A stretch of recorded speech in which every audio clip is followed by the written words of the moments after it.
Bonsoir à tous, bienvenue si vous nous rejoignez sur NCI, les titres. L'eau se fait rare dans plusieurs quartiers d'Abidjan et de l'intérieur du pays, une situation qui touche plus de 2 millions d'habitants. Le ministre de l'Hydraulique, qui a effectué une tournée dans les zones concernées, annonce la fin du calvaire pour le mois prochain. Le 33e sommet des chefs d'État de l'Union africaine a pris fin aujourd'hui dans la capitale éthiopienne.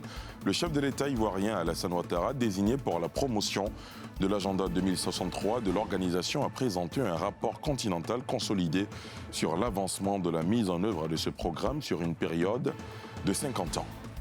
Et puis à l'étranger, Théodorien Obiang, vice-président de Guinée équatoriale, a été condamné ce lundi à 3 ans de prison avec sursis et à 30 millions d'euros d'amende par la Cour d'appel de Paris dans l'affaire dite des biens mal acquis. Des robinets secs depuis plusieurs jours, l'eau source de vie se fait rare dans plusieurs quartiers d'Abidjan et de l'intérieur du pays, un problème qui touche plus de 2 millions d'habitants. Le ministre de l'Hydraulique a effectué aujourd'hui une tournée dans les zones concernées. Tchakba Laurent annonce la fin du calvaire pour le mois prochain. Le reportage de Salifia Lekwe et Tanguy Conan. 156 quartiers d'Abidjan et de nombreuses contrées de la Côte d'Ivoire souffrent du manque d'eau. Une situation qui n'est pas sans conséquences au niveau des populations qu'a tenu à rencontrer l'émissaire du gouvernement, Laurent Tchakba, ministre de l'Hydraulique, qui était ce lundi à Adjamé. À toutes les étapes, le même refrain des populations. L'eau manque. Depuis plus d'1 an, on n'avait pas d'eau dans nos compteurs. Malgré qu'on prend les compteurs avec la source ici, mais l'eau n'y sort pas dans les compteurs. Et il y a des revendeurs qui prennent ces mêmes eaux-là sur des robinets et qui les revendent à la population. Laurent Tchakba est revenu sur l'origine de ces pénuries d'eau dans cette zone. Elles sont entre autres dues à la canalisation défectueuse et à la perte de 2 forages sur les usines de Filtissac et Zone Nord. Il en a profité pour assurer les populations qu'une solution sera apportée dans les prochains jours. J'ai préféré moi-même venir sur le terrain pour constater les dégâts et pouvoir trouver rapidement les solutions. À partir du 1er mars, nous allons démarrer les travaux pour que, au plus tard, fin septembre, 70% des travaux soient réalisés. Je suis venu vérifier moi-même, mais il y a encore des quartiers, des sous-quartiers qui n'en ont pas. Donc, des instructions vont être données pour qu'on leur donne de l'eau en attendant à partir des camions-citernes et les travaux vont continuer. Le ministre a par ailleurs exhorté les populations à éviter la fraude sur le marché de l'eau. À ce sujet, il annonce une vaste opération de lutte contre ce phénomène à partir du mois de mars avec une participation des forces de l'ordre. Pour 2020, l'État entend engager un investissement de plus de 291 milliards de francs CFA. L'objectif étant d'améliorer la desserte en eau à 95%. Intéressons-nous maintenant à l'autonomisation de la femme dans les États africains, une thématique au cœur de plusieurs politiques et programmes. Pour faire un état des lieux, des ministres et experts spécialistes de la question sont réunis à Abidjan à l'initiative du Centre africain de formation et de recherche administrative pour développement en vue de proposer aux gouvernants des ébauches de solutions. Salifia Lekwe et Rikimo.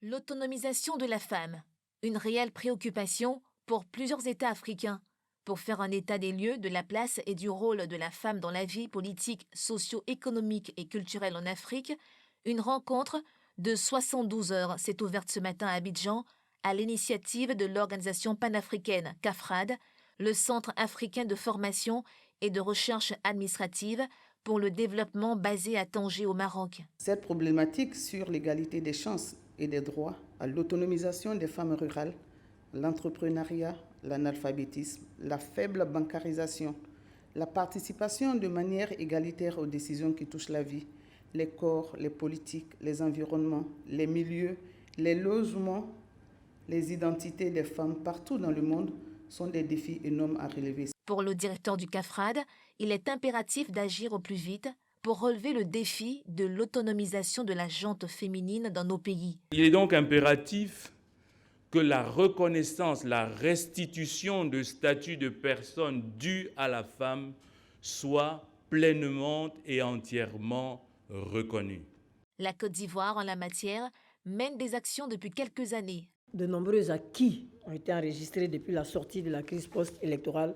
Il s'agit notamment de la loi de septembre 2015 relative à l'école obligatoire pour tous les enfants de 6 à 16 ans, de la Constitution de novembre 2016 qui assure la protection des femmes contre toutes les formes de violence, de la loi du 14 octobre 2019 qui institue un quota minimum de 30% de femmes sur toutes les listes de candidatures pour les assemblées élues.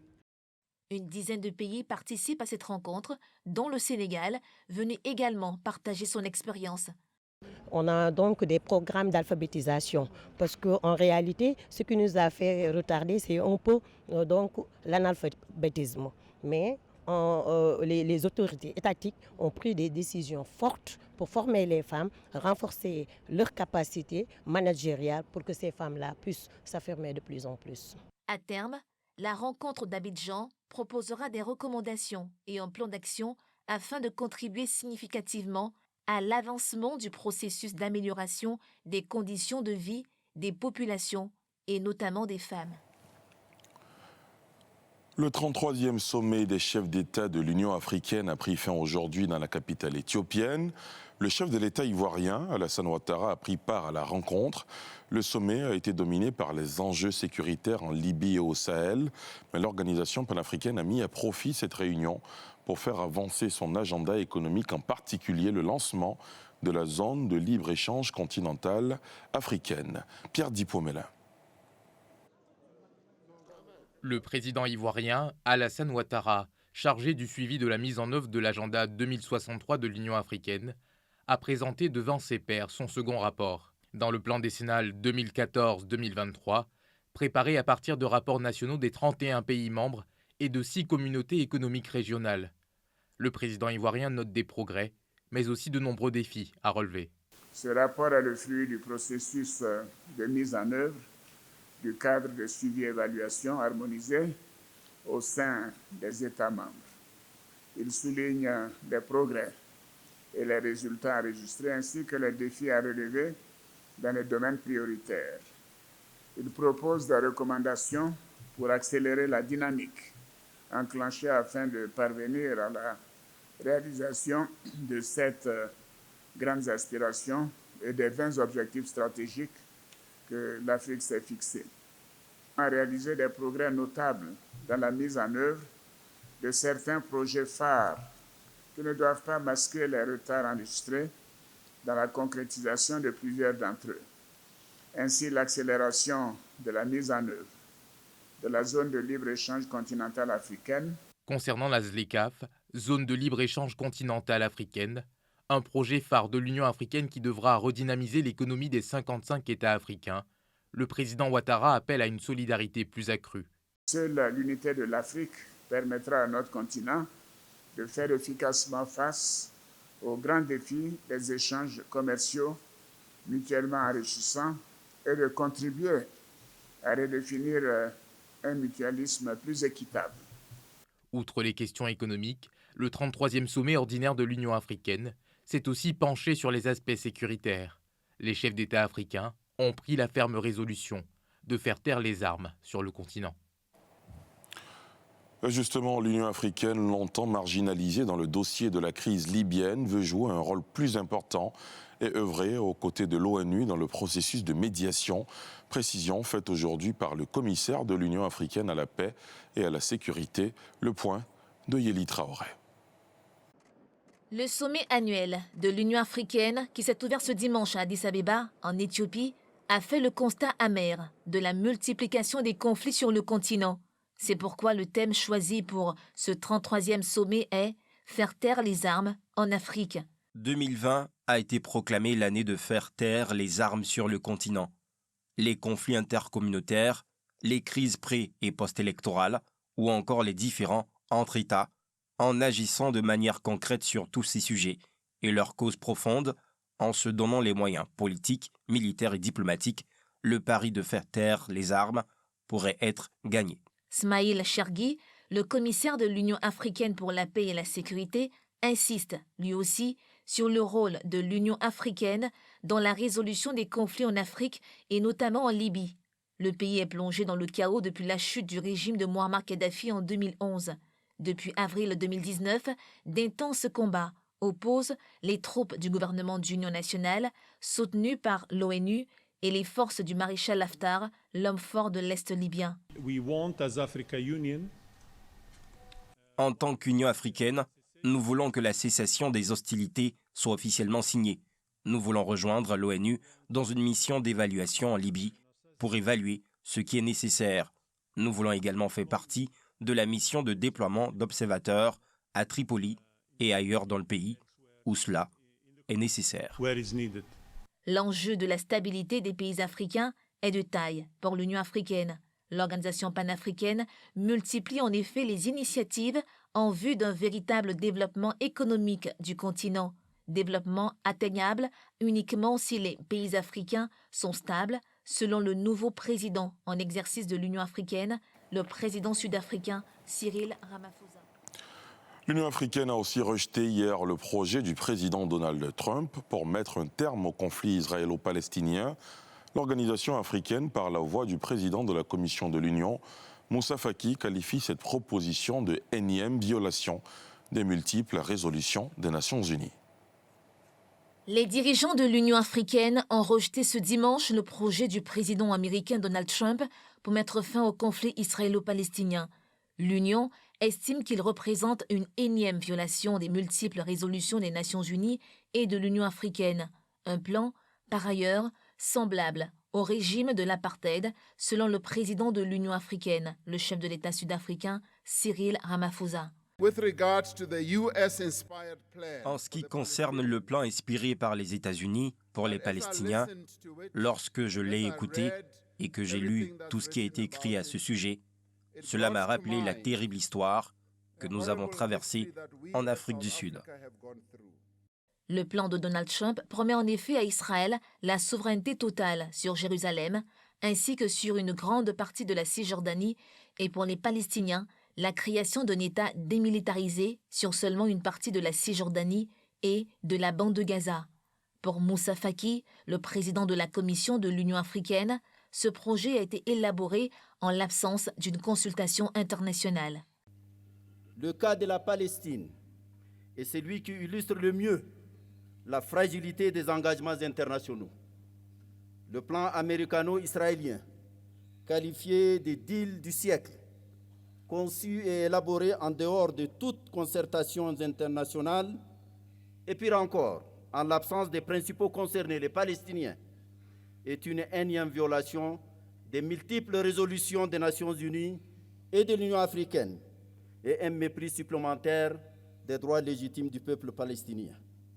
Le Premier ministre palestinien, Mohamed Shtayyeh, représentant le chef de l'État lors de ce 33e sommet de l'Union africaine, a dénoncé pour sa part un plan unilatéral et sans légitimité. Le plan américain présenté par le président américain Trump le 28 janvier dernier manque de références internationales et bafoue les fondements du droit international. Il s'agit d'une mesure unilatérale qui n'a pas été coordonnée avec nous, alors qu'Israël a participé à la rédaction de toutes ces clauses. Plusieurs milliers de personnes ont par ailleurs manifesté ce dimanche 9 février à Rabat, la capitale du Maroc, en soutien à la Palestine, qui juge ce plan trop favorable à l'État hébreu. Au Nigeria, au moins 30 personnes ont été tuées dans une attaque de Boko Haram dans une communauté située dans l'État de Borno. Un nombre inconnu de femmes et d'enfants ont perdu la vie. Plusieurs ont été enlevés, tandis qu'au moins 18 véhicules, y compris des camions transportant des denrées alimentaires, ont été incendiés lorsque des hommes armés ont attaqué hier la communauté d'Aouno. En Algérie, 20 ans de prison ont été requis par le parquet contre Saïd Bouteflika, frère et ex-conseiller du président déchu. Les deux anciens patrons du renseignement, Mohamed Lamine Medienne, dit Toufik, et Athman Tartag, ainsi que la secrétaire générale du Parti des travailleurs, Louisa Hanoun. Ils étaient réjugés en appel depuis hier en Algérie. L'audience à huis clos a repris ce matin devant la cour d'appel militaire de Blida, à une 50aine de kilomètres au sud d'Alger, et la matinée a été principalement consacrée au réquisitoire. Théodorien Obiang, vice-président de Guinée équatoriale, a été condamné ce lundi à 3 ans de prison avec sursis et à 30 millions d'euros d'amende par la Cour d'appel de Paris dans l'affaire dite des biens mal acquis. Je vous propose d'écouter les avocats de la partie civile.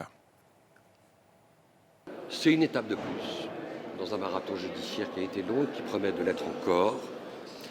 Mais c'est une étape importante, c'est un signal fort et puissant adressé à ceux qui considèrent que la culture d'impunité est le moyen indispensable pour organiser et maintenir un système de prédation des ressources publiques en Afrique ou ailleurs.